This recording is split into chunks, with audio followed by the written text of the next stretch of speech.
Ellie adjusted headlamp as she crouched down in the dusty excavation site. The ancient ruins she was exploring had yielded countless artifacts, but nothing like what she had just uncovered. She brushed away the last layer of dirt, revealing a small, ornate object, an intricately designed pocket watch. Its surface was engraved with symbols she couldn't identify, and the hands ticked faintly despite the apparent centuries it had spent buried.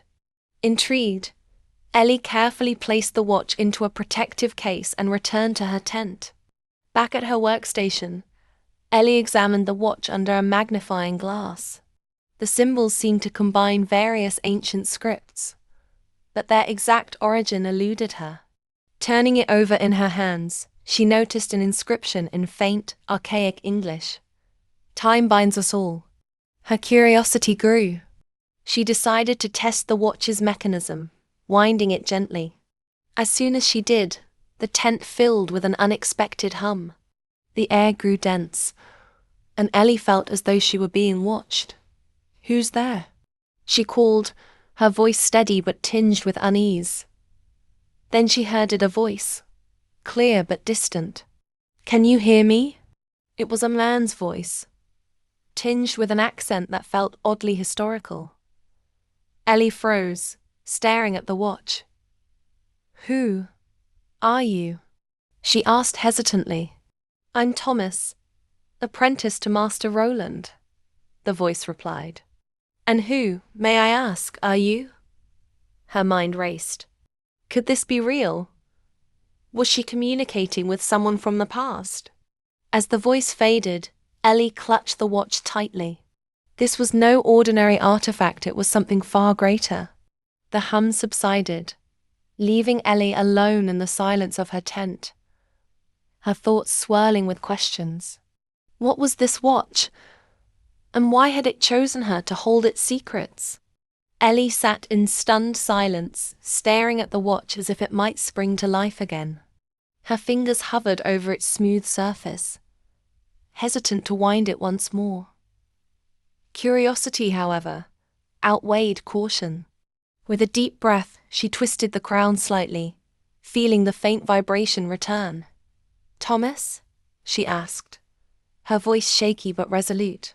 "Yes, I'm here," the voice responded immediately, crackling through the hum like a faint radio signal. "You sound peculiar. Your accent is strange." Ellie let out a nervous laugh. "Well, you sound peculiar to me too." When are you?" The man paused before answering, as if puzzled by her question. "It's London, 1764. I'm in Master Roland's shop, repairing a timepiece. This one's giving me quite the trouble." Ellie's heart raced. This was real. She was speaking with someone from the 18th century. "Thomas, listen. This watch I'm holding, it somehow connects us.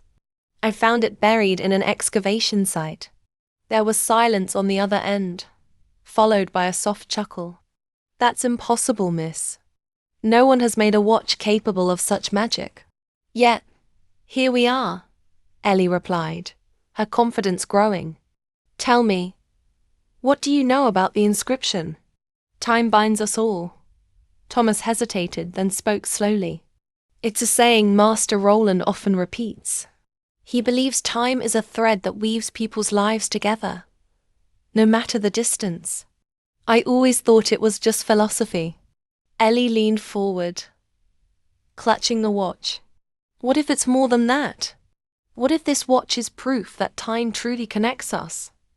Thomas didn't reply immediately. The sound of tools clinking echoed faintly in the background. "Perhaps you're right," he said finally. "But why would it fall into your hands?" "I'm trying to figure that out too," Ellie admitted. The hum began to fade, and Thomas's voice grew distant. "Wait," Ellie called out. "Don't go yet." But it was too late. The connection was severed. Ellie sat back, staring at the watch in awe. She knew she had only scratched the surface of its mysteries. Ellie's mind raced with the possibilities. She had spoken to someone from the past, someone who had no idea what was happening. But if this was possible, if time could bend like this, what else could she learn? What other voices could she hear? She carefully placed the watch back on her desk, contemplating her next move. Should she wind it again? Was there a limit to how many times it could be used? Finally, after several minutes of indecision, she took a deep breath and turned the crown once more. The humming sound filled the air again, and Ellie waited, her heart pounding. This time, the voice that came through was distinctly different. It had a rich, melodic tone, and it carried an air of ancient wisdom. "Who dares to awaken me?" the voice asked, the words heavy with authority. Ellie's eyes widened. My name is Ellie. I'm communicating with someone from the past, aren't I?" The voice chuckled softly. "Indeed. I am Amara, priestess of the Temple of Re. You have disturbed my peace, but I sense that you seek knowledge." Ellie almost couldn't believe it. A priestess from ancient Egypt. This was beyond anything she had ever imagined. "Amara, I don't mean to intrude. I found this watch and—" "You hold a sacred artifact," Amara interrupted. "It is no mere trinket. It is the Watch of Eternity, a tool created by the gods themselves. Time flows differently for those who wield it." Ellie's breath caught in her throat. "The Watch of Eternity? But I don't understand. I just found it." "Why me?" Amara's voice softened. "You are the chosen one. Those who possess the watch can hear the voices of the past, present, and future. Through it, you will learn what has been, what is, and what will be." Ellie felt her pulse quicken. "What do you mean? What do I need to learn?" "Time, child," Amara replied, her voice growing faint. "It is the thread that binds us all. It does not just pass, it teaches. Listen, and you will understand." Before Ellie could respond, the connection began to fade, the voice of Amara dissolving into the wind. The watch grew warm in her hand, and Ellie was left with more questions than answers. She had just spoken to a priestess from ancient Egypt, and yet there was so much she still didn't know. Ellie sat quietly, her mind spinning from her conversation with Amara. The weight of the watch in her hand felt heavier now, as though it contained more than just time, it held entire worlds. She had connected with the distant past, but what about the future? Could the watch truly bridge the gap between time's most distant points? With a mix of excitement and uncertainty, she wound the watch again. The hum returned, but this time it felt different, crisper, more mechanical, almost as if she were tapping into a future beyond her understanding.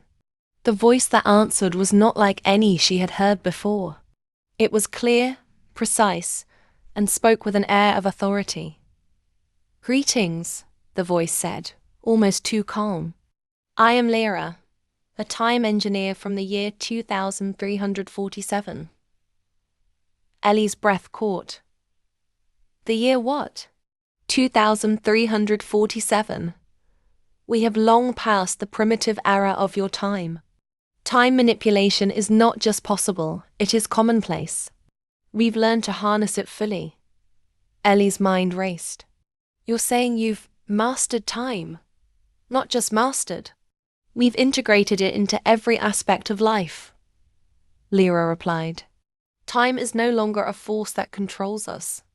It's a resource, like energy or data.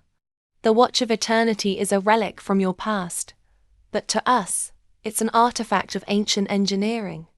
It's considered a myth now." Ellie couldn't believe what she was hearing. A world where time was controlled. A world so advanced it had left behind the very concepts she had grown up with. "So, you can control time?" she asked, trying to wrap her mind around the idea. Lyra's voice took on a more somber tone. "Not control, but manipulate. We have learned to fold time, to stretch moments, to compress them. However, There are moral implications. Changing time is not without consequence. People can lose themselves in the manipulation, lose their sense of purpose. Ellie felt a shiver run down her spine. But how do you live with that? Knowing you can change the past, the present, the future. There is a great responsibility in wielding such power, Lyra answered. Some use it for progress, others for gain. It is up to each individual to decide what is worth changing. Ellie's mind swirled with the implications. Could such power corrupt? Or could it be used to heal, to right the wrongs of the world? Before she could ask more, the connection began to fade. I must go now, Lyra said. But remember, time is not merely a sequence of events. It is the framework of existence itself. Treat it with care. And just like that, the voice vanished, leaving Ellie alone in her thoughts. A future where time was no longer a force of nature, but a controlled commodity. What would that mean for her world? Ellie sat still in her chair, the watch resting on her palm. The voices from the past and the future had left her with more questions than answers. And yet, she felt she was on the verge of something monumental. She had learned about time as a binding force, a resource, and a sacred thread. But what was the deeper purpose of the watch? She gazed at the delicate inscriptions once more, her fingers tracing the worn symbols. Time binds us all. The phrase echoed in her mind, but its full meaning still eluded her. Could the watch truly show her the way forward? Winding the watch again, Ellie braced herself. This time, the hum that filled the air was softer, almost comforting. When the voice came through, it was not like the others. It was quiet, reflective, almost as though the speaker had been waiting for her. Ellie, the voice said, gentle yet knowing. It was not from the past, nor the future, but something else entirely. Who is this? Ellie asked, her pulse quickening. I am the keeper of time, a being who exists beyond its limitations, the voice replied. I have watched over this watch for millennia, waiting for one who would understand its true purpose. Ellie sat up straighter. What is the purpose? Why have I been chosen? The watch was created to help its bearer understand the interconnectedness of all things. How every action, every choice, reverberates across time. It is not merely a tool for communication. It is a key to understanding the greater cycle of existence. Ellie felt a deep stirring inside her. So, I am supposed to learn from these voices? The past, the future, everything. Yes. Each encounter you've had, Thomas, Amara, Lyra, they were not random. They are fragments of a greater narrative. Their lives, their choices, have shaped the world you live in today. You are the thread that ties them all together. Ellie's mind swirled. She thought of Thomas, struggling with his craft in the 18th century, Amara's ancient wisdom, and Lyra's vision of a future governed by the manipulation of time. Each one seemed so distant, yet their stories were intricately linked. But what am I supposed to do with this knowledge? Ellie asked. How do I use it? The knowledge is the gift, the voice said softly. What you choose to do with it is your own path. But know this, time is fragile. Every choice, every action ripples through history. You must choose wisely, for your choices will affect not only your life, but the lives of those who come after you.